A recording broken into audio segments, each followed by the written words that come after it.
Баршаңызға сәлем достар. Бүгін осындай жалқау пирожки пісіретін боламыз. Өте оңай, жылдам дайындалады.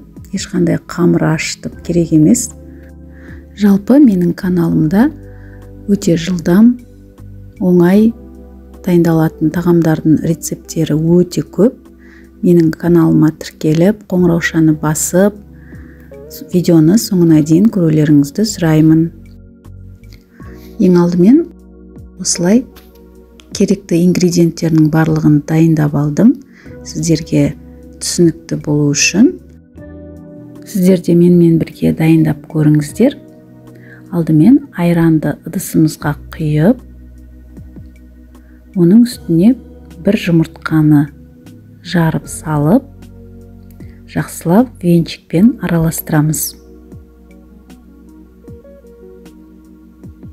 Біркелкі масса шыққанша араластырып аламыз.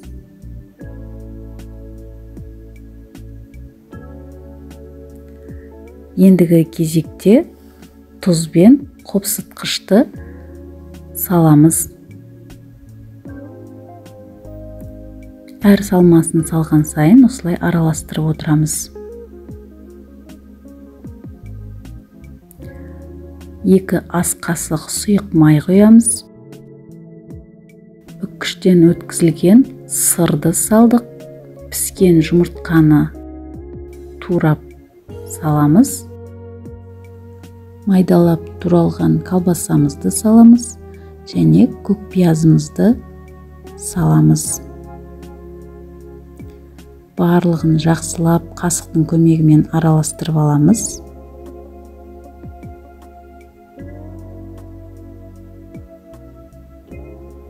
Ең соңында ұнды салып, тағы да араластырамыз.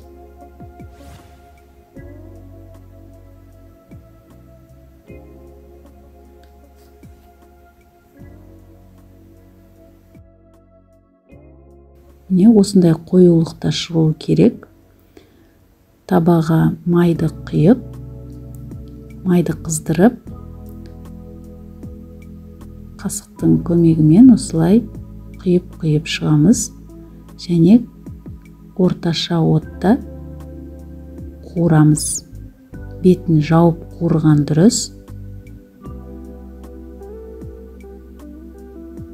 Осылай шамалы көтерілген кезде екінші бетіне аударып, екінші жағында қуырып аламыз.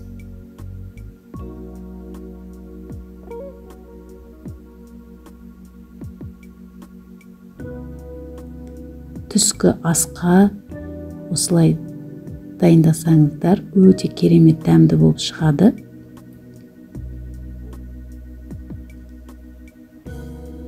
Көп уақытыңызды алмайды.